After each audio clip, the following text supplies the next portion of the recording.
Bonjour à tous. Avec moi aujourd'hui, Nicolas, a.k.a. SOM Juice. Le juice Salut du... à tous. Merci Laurent de m'accueillir dans ton podcast. Alors, et non, tu n'es pas le petit frère de... Merde, comment il s'appelle, l'entraîneur de Castres? Ah non, là, je suis pas assez calé dans le milieu pour te dire non. Mais non, mais tu sais que tu ressembles... tu ressembles à un entraîneur du top 14. Tu D'accord, savais non, pas mais le ça? rugby, non, non, le rugby, je regarde pas des masses, donc non, je pourrais pas te répondre à ça, non. Attends, attends, attends, Mais, attends, attends, attends, attends, attends, mais attends, attends, attends. effectivement, on m'a souvent proposé de faire du rugby. Et bon, je fais 2 mètres 120 kilos. J'ai fait 25 ans de basket, mais régulièrement, on a essayé de me convertir au rugby. Ouais.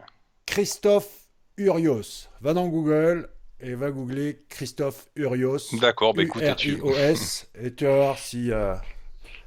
Ok, bon, bah Même écoute, quand tu l'entends en tu me vidéo, l'apprends. c'est le même. Le même. D'accord, ok.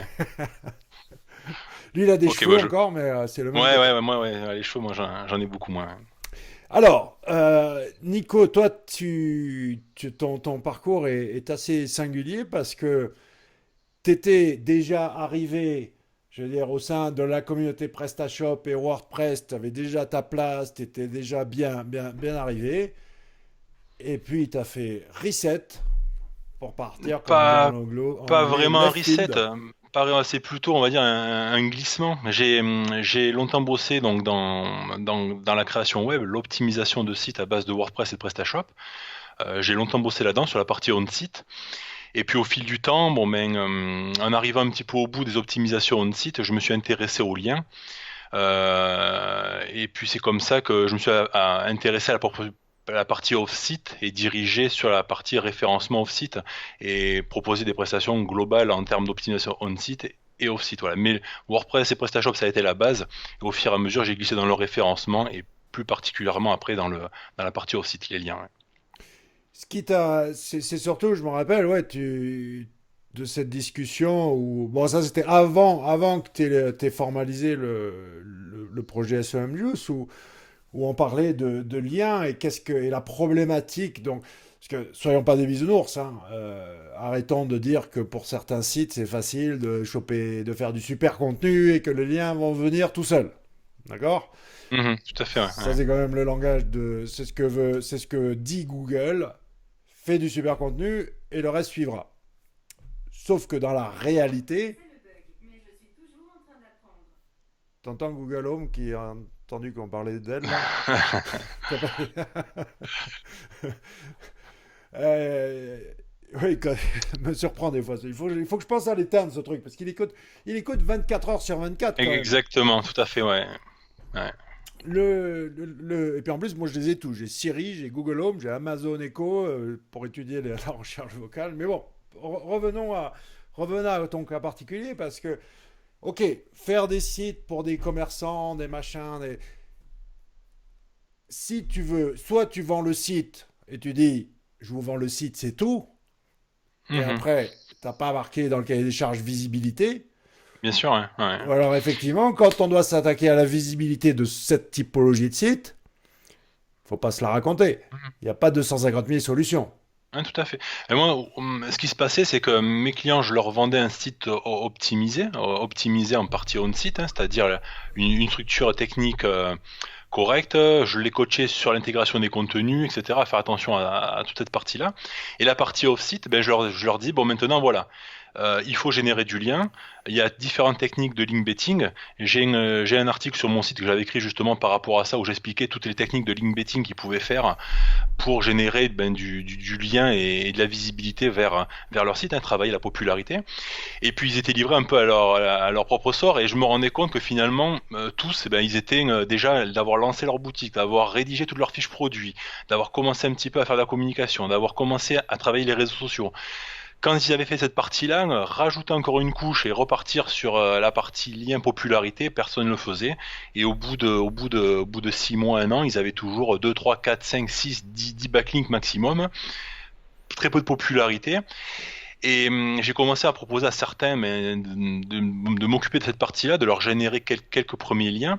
Et on a vu que rapidement, un site qui démarre et rapidement sur lequel on va générer des liens, il démarre beaucoup plus vite, c'est beaucoup plus pertinent.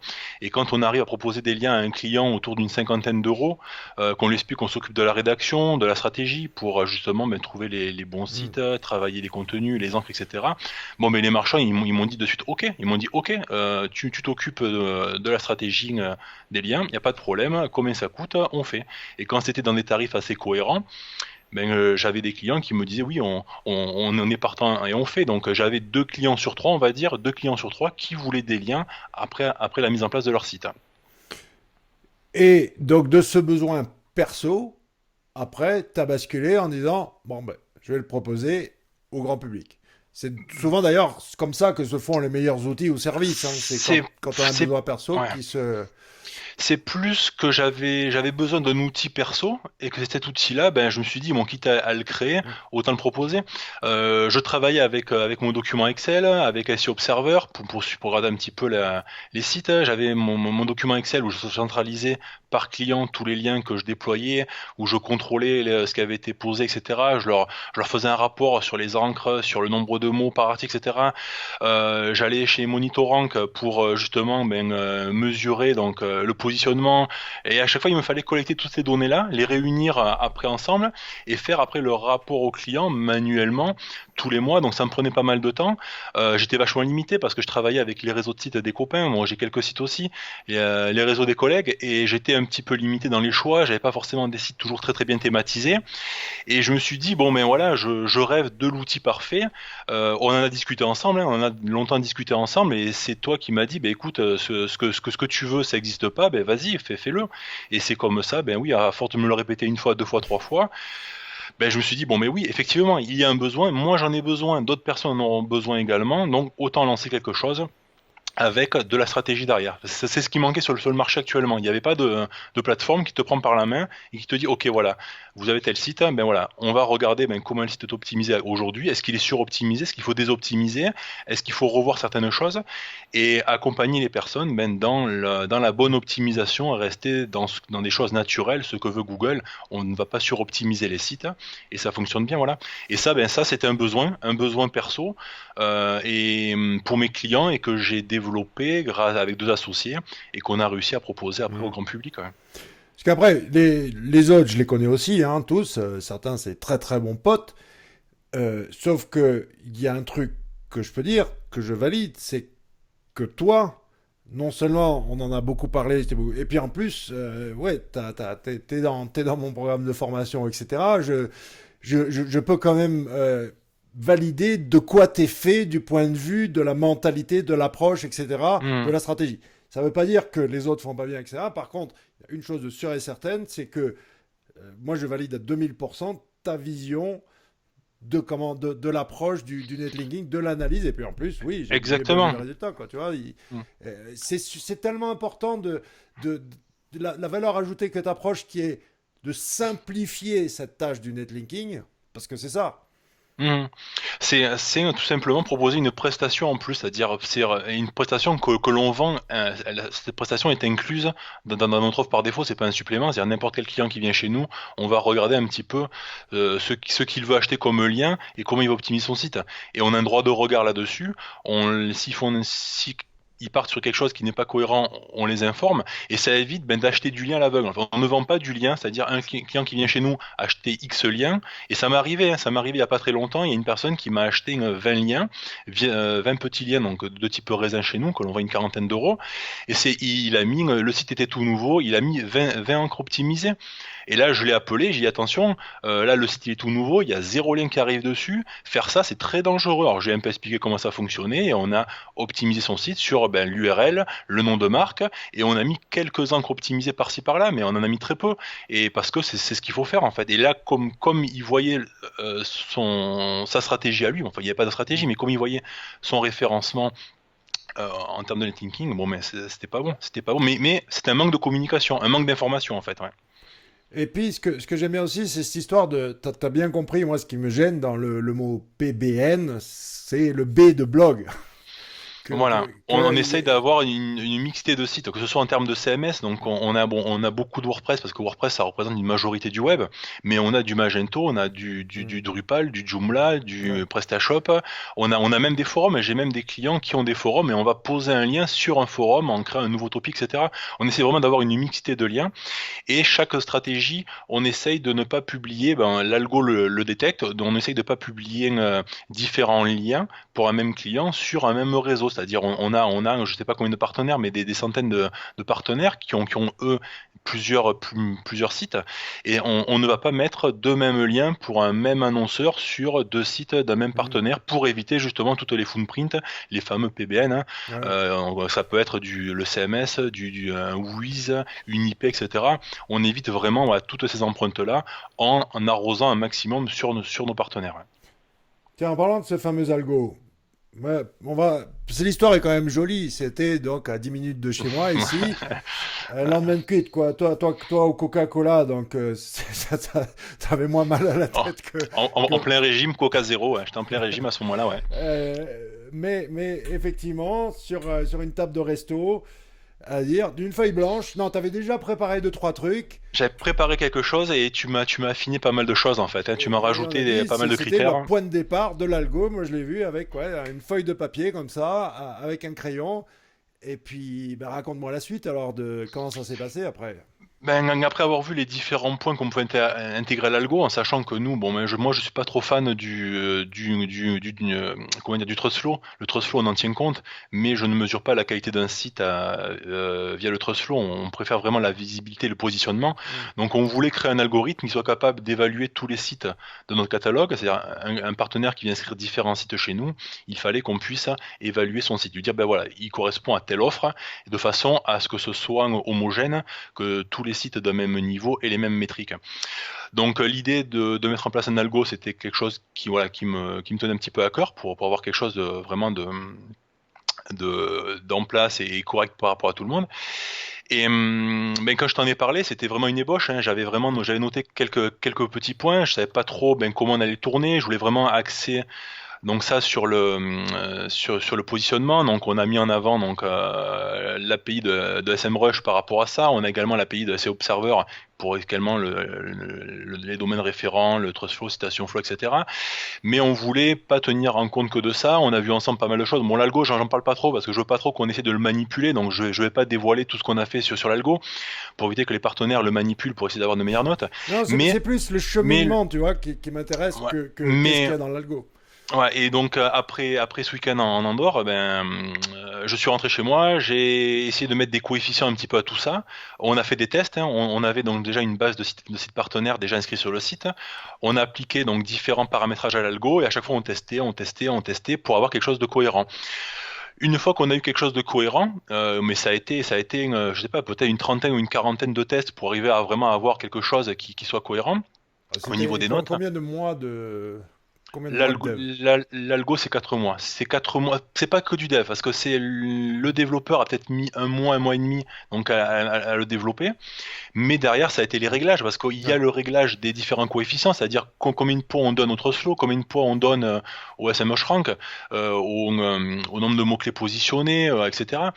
Tout ça, c'était une chose, mais après, il a fallu également donner un barème, c'est-à-dire, ben voilà, telle tranche de fruits, donc nous, on vend du jus, donc on a décliné notre offre sous forme de fruits, on a Mhm. donc le raisin, le kiwi, l'orange, l'ananas et la pastèque. Donc il fallait ben, donner donc un indicateur à ça. Donc nous, on a développé notre propre indicateur qui est le JustFlow. Il fallait donner ben, des valeurs à ça. S'associe le croisé avec également les tarifs que l'on applique en termes d'achat pour les annonceurs et également pour les partenaires. Donc le plus dur, ça a été de calibrer tout ça, c'est-à-dire le coefficient de chaque point dans l'algo, les tranches de juste flow pour chaque fruit et les commissions reversées et le prix d'achat de chaque annonceur. Donc ça a été beaucoup de boulot. Et jusqu'à présent, bon, les personnes sont assez contentes, hein. L'algo, on n'a pas eu de reproches. Il y a juste une personne sur Script SEO qui m'avait fait un petit topic, comme quoi il était pas trop content de la note qu'il avait eue. Mais après, j'ai un petit peu expliqué pourquoi son site avait été pénalisé et par notre algo. Et quand j'ai expliqué ça, il a fait son mea culpa sur le forum en disant effectivement, là, j'ai compris comment fonctionne l'algo, c'est normal, etc. Donc l'algo, on n'a vraiment aucun problème à ce niveau-là. Ça fonctionne bien. Et puis, on a eu aucun retour négatif par rapport à ça. Et ça nous permet à nous vraiment ouais, de qualifier les sites. Voilà, un site, il passe par notre algo, on sait vraiment voilà, quelle valeur il a, combien on peut le vendre et combien on va reverser aux partenaires. Mais j'insiste, hein, parce que c'est super important, et pour moi c'est vraiment la nuance, c'est que c'est pas en freestyle juste l'algo, il y a quand même une véritable valeur ajoutée derrière, humaine, d'analyse, d'un regard d'un vrai spécialiste et d'un accompagnement qui fait que, parce que c'est bien facile comme ça de dire, bon bah ok, j'achète des liens, ces métriques semblent bien, etc. Mais apprendre dans le contexte, d'arriver à avoir le regard et l'expérience pour dire bah ok ça c'est là tu quand même tu vas aller en overboost au niveau des angles c'est dangereux etc la véritable valeur ajoutée de SM Juice moi je la vois vraiment là en plus de cet algo peut-être qui marche très bien mais d'avoir le conseil de Hmm. se substituer finalement au consultant ou au netlinker tu as le package complet pour simplifier le volet popularité Tout à fait. On a l'algo, on a la stratégie et on a après les sites derrière. Hein. Donc et, les, là, et la on est base. quasiment à 3000 sites partenaires. On a de très gros sites comme des petits. On a vraiment tous les tarifs en offre. Et on arrive à avoir donc du coup une offre assez large et la stratégie c'est ce qui plaît et tous les mois j'ai les annonceurs qui reviennent me voir voilà Nicolas ce mois-ci où est-ce qu'on en est qu'est-ce qu'on fait qu'est-ce que tu me proposes et je regarde donc l'algo va automatiquement détecter les domaines référents que les sites possèdent quels domaines ils n'ont pas quels sites je peux leur proposer et tout est automatisé on a vraiment automatisé un maximum de choses pour rendre notre plateforme la plus simple et la plus intelligente possible en termes Alors, ce qui n'est pas de du tout propositions. automatisé, par contre, c'est la rédaction. La Et rédaction, non. Non, la rédaction, on a une plateforme de rédacteurs, sachant qu'on ne rédige pas tout. On a également fait le choix de proposer la rédaction aux partenaires. Parce qu'on a eu certains blogueurs, donc nous, il faut savoir qu'on a à peu près, je pense, on a plus de 50% de sites qui ne sont pas des sites de référenceurs. Hein. Il faut dire, bon, les référenceurs ont beaucoup de sites, des sites pour justement pour proposer du lien.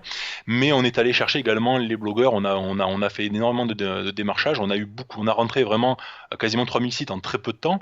On est ouvert depuis septembre, hein, donc ça a été assez rapide. Et on a beaucoup de sites qui sont des réels sites de blogueurs. Ces blogueurs-là nous ont clairement dit, vous écrirez jamais chez nous. Ce n'est pas possible d'écrire chez nous. Si vous voulez publier chez nous, on doit écrire automatiquement. Donc ça c'était pas prévu dans le cahier des charges à la base, mais on a modifié le cahier des charges pour leur proposer la rédaction. Quand un partenaire inscrit son site chez nous, il a le choix de cocher ou pas s'il prend en charge la rédaction.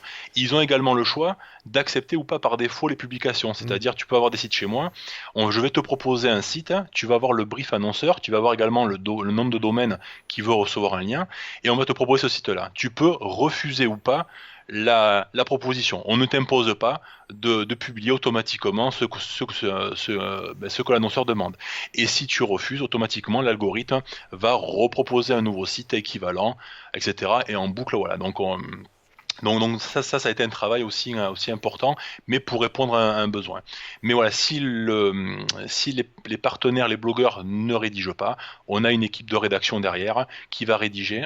On a également des API, on a l'API qui duplicate de Paul, qui nous permet également de contrôler toute la duplication derrière.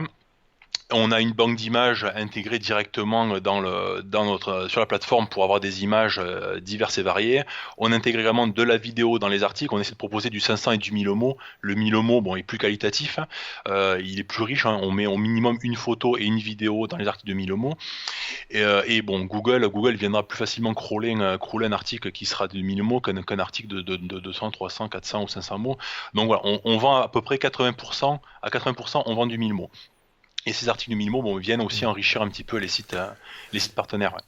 c'est ouais, alors le point névralgique du contenu, alors bien sûr la longueur, mais aussi maintenant, on est quand même capable de faire, ça n'a plus rien à voir avec 5 ans en arrière.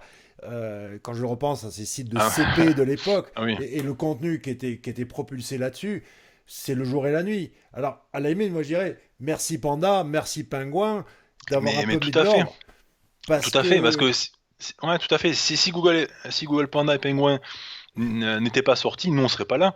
Et moi, si je suis là aujourd'hui, c'est parce que j'ai passé tous les algos et que le web a été épuré un petit peu grâce à ces algorithmes-là.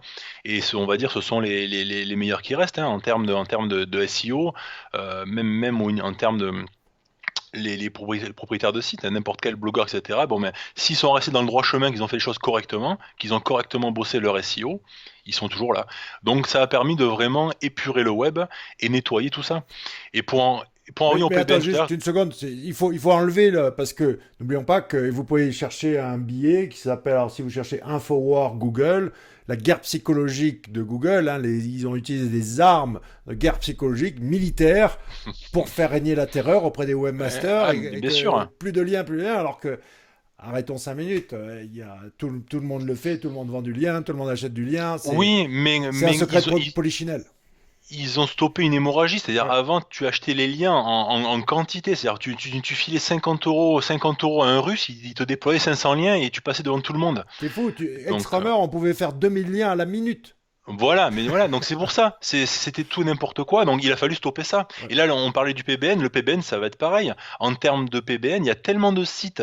Actuellement, aujourd'hui, le web est pollué de sites de PBN, des sites qui ont aucune valeur ajoutée, qui ont aucune âme, il y a personne derrière. Donc ces sites-là, moi je dis, je donne pas 2 ans, je donne pas 2 ans pour que Google nettoie le web par rapport à ça aussi. Google, il va être assez intelligent pour voir que tel site, ben, il y a toujours des articles de telle longueur, il y a toujours le lien formulé comme ça, il y a toujours ceci, il y a toujours cela. C'est facile à voir. Donc je pense que ça aussi, ça va nous tomber dessus. Et nous, on essaie justement de varier au maximum les articles, de varier le type de lien, de varier les sites. On essaie d'être sur de vrais sites de blogueurs et que nos articles soient noyés au milieu d'autres articles. Parce que ce qui marche aujourd'hui ne marchera pas demain. Et comme on l'a vécu avec les liens, comme on l'a vécu avec Panda également pour le contenu, moi, je pense que dans pas trop longtemps, on va se prendre quelque chose par rapport à ça, par rapport au PBN. C'est qu'une histoire de footprint. Et tu connais ma démonstration sur les lacets de chaussures, là, avec le contenu. Tu l'as déjà vu, ça, Oui, oui, sur ouais, TED et ouais. sur eHouse, sur la ferme Mm. où effectivement, c'est que l'environnement autour du contenu, c'est super facile Bien sûr. pour un moteur de détecter. Il s'en fout du bloc contenu en lui-même. Bien Tous sûr, les non, mais c'est signaux qu'il y a l'environnement. autour. Et ça, nous, dans l'algo, on en tient compte. On Ouais. en tient compte, je veux pas rentrer dans les détails, mais on tient compte de l'environnement, de tout ça, en fait, tout ce qu'il y a autour du site, on en tient compte. Et un site, automatiquement, de réseaux, il n'y a pas de personnages derrière, il n'y a pas de réseaux sociaux, il n'y a pas, etc., ben, il sera tout automatiquement moins bien noté chez nous qu'un site Mhm. où il y a un réel blogueur derrière, avec une réelle activité, etc. Ouais. Maintenant, si tu devais un petit peu, ben justement, prenons un cas concret on démarre un site, un e-commerce, allez, on vend des, on vend des figurines, ok? Mm. Je démarre mon site de passionné, je suis passionné par des figurines, etc. Et qu'est-ce que tu me conseillerais en termes de fréquence, de diversité, comment je démarrerais mon netlinking? Donc, quand c'est un site qui démarre, on y va doucement. On va pas balancer 10 liens ou 20 liens le premier mois. On y va vraiment très doucement. Les premiers liens vont arriver doucement. Ils vont arriver à une fréquence assez espacée. Je vais les optimiser toujours sur l'URL et le nom de marque. C'est ce que Google voit le plus souvent. On les envoie sur la home avec l'URL et le nom de marque. Et on va essayer de réfléchir à qu'est-ce qu'il faut travailler, qu'est-ce qu'on veut mettre en avant sur le site, qu'est-ce qu'il faut pousser. Et on va envoyer un lien sur une page un petit peu plus profonde avec une encre éventuellement optimisée sur certains produits, services, etc. Mais on va y aller assez doucement. Après, ça dépend aussi du type de site. Quels sont les moyens derrière? Est-ce que le site va démarrer doucement? Est-ce que c'est un petit commerçant qui a posé 3000 euros sur la table pour faire son site et qui derrière a peu de moyens? Ou est-ce que c'est une grosse boîte derrière, comme des clients que tu m'as envoyés qui ont des gros moyens qui se lancent, où là, bon, mais on sait que ça va démarrer rapidement. Euh, L'approche n'est pas la même, mais on essaye toujours mais j'essaie toujours d'être le plus naturel possible. Le client Mais lambda, t'oublies un truc important, on en a parlé 1000 fois, c'est cette histoire d'odeur. C'est-à-dire que là, et tu te rappelles la discussion qu'on a eue, c'est-à-dire tu me parlais, on va pas citer le secteur d'activité en particulier, mais bon, tu me dis, ouais, mais attends, là, je vais jamais arriver à trouver toute la multitude de secteurs d'activité oui, qu'il y a dans la nature. Et je te dis, hmm, ça, ok, c'est un petit truc, machin, une niche, mais de quoi ça dépend? Remontons de hmm, plusieurs niveaux. hmm, On peut faire des liens de tout ce qui est finalement, Tout ce qui est connexe, art, connexe au tu sujet, bien vois. sûr, bien sûr, bien sûr, bien sûr. Du- Et ça, oui, oui, ça, j'en ai pas parlé, mais nous, on en tient compte. C'est-à-dire, l'algorithme automatiquement propose des sites par thématique. On Ouais. a des thématiques, on est ou 100% sur la thématique, ou après on est connexe à une thématique. Quand on est connexe, ben on fait un glissement sémantique, on part d'un sujet et on va glisser automatiquement vers un autre sujet pour amener le lien le plus naturellement possible derrière. Mais ça, oui, on en tient compte énormément et c'est la base de notre algorithme, de rester vraiment dans la thématique et rester connexe. Ouais. C'est même, à mon avis, moi je dirais, c'est vraiment.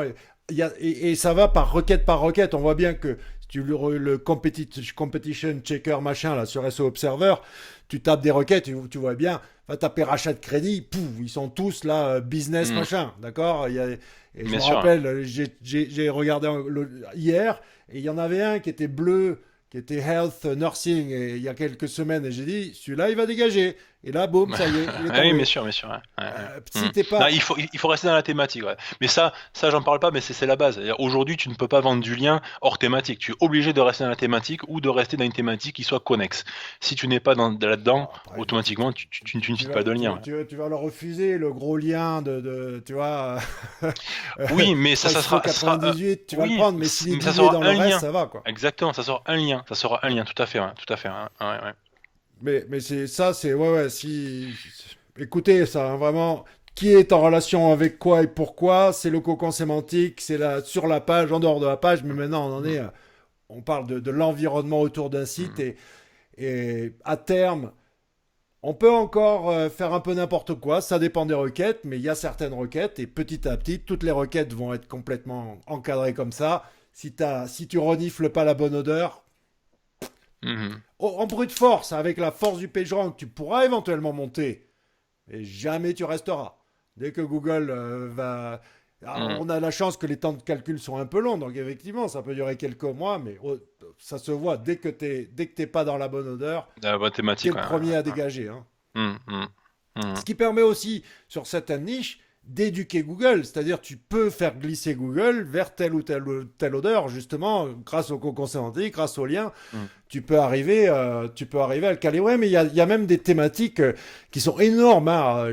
Pareil, j'ai des clients dedans, donc j'ai pas envie de. Mais il y a des mots-clés qui sont mais, gigantesques, avec des millions, des dizaines de millions de dollars à la clé pour ceux qui sont dans le top 3. Et on revient encore que Google, il a toujours pas enfin interprété ou calculé qu'est-ce que ça pouvait bien être ce mot-clé, quoi. Mhm. Mhm.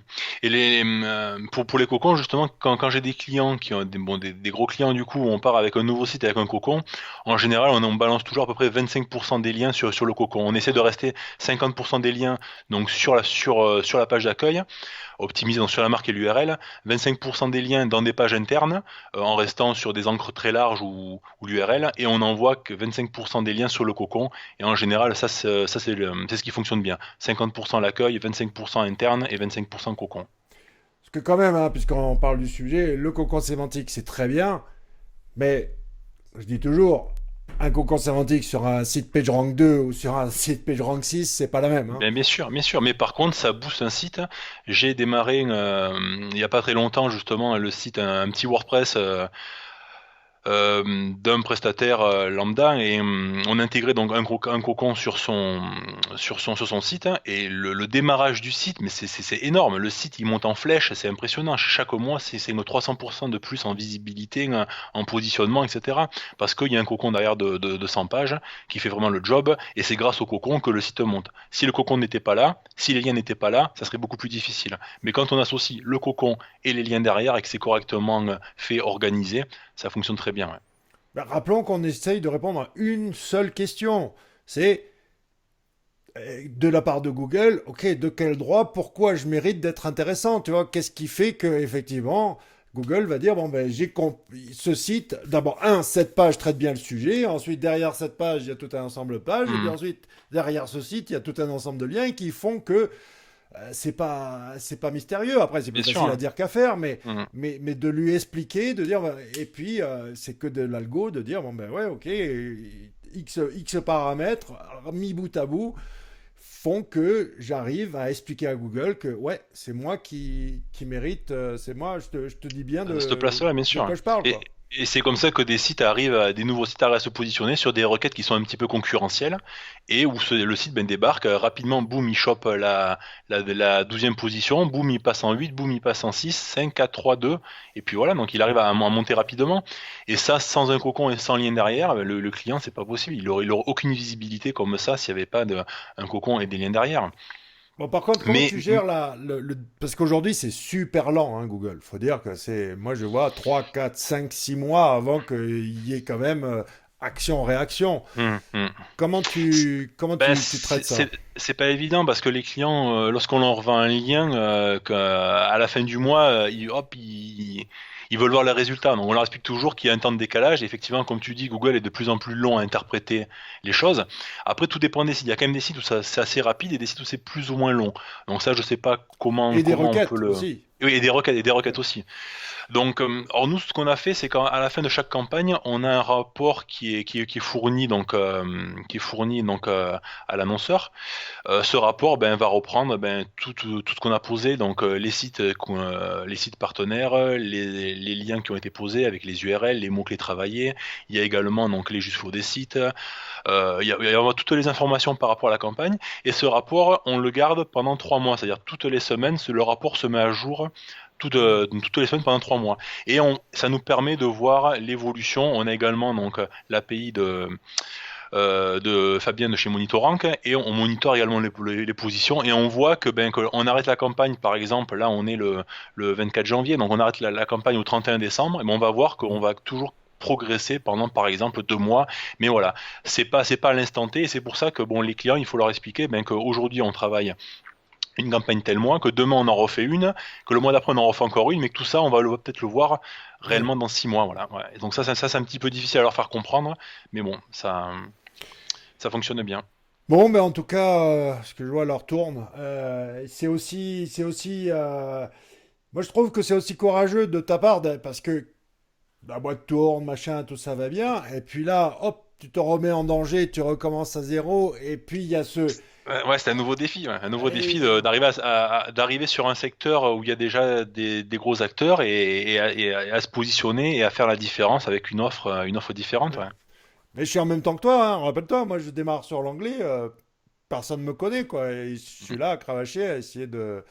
Mais c'est alors, il y a les problématiques court terme, ok, il faut rentrer le business, ça, mais quand tu arrives à te projeter suffisamment loin et que tu as cette clarité, c'est français, Oui, oui, clarité, oui. Clarté, clarté. clarté, ouais, clarity en anglais. Tu vois ce que je veux dire? Quand tu sais que tu as Mm, raison, quoi. Et mm. puis c'est que ça, c'est arriver à survivre, arriver jusqu'au moment où effectivement tout le monde a compris que tu as raison, quoi.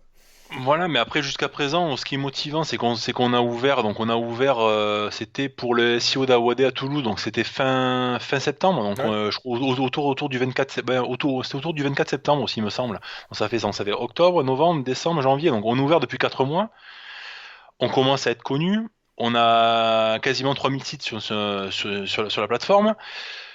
Euh, on n'a pas de retour négatif, donc je veux dire c'est motivant, c'est motivant. Donc tous les jours on a la banane à se lever, à se dire ben voilà, ce qu'on fait ça plaît, les gens sont contents, tous les mois les personnes reviennent. On récupère des annonceurs qui avant n'avaient aucun accompagnement ailleurs, donc qui achetaient leurs liens eux-mêmes de leur côté, leur proposer ça, bon ils sont ravis donc.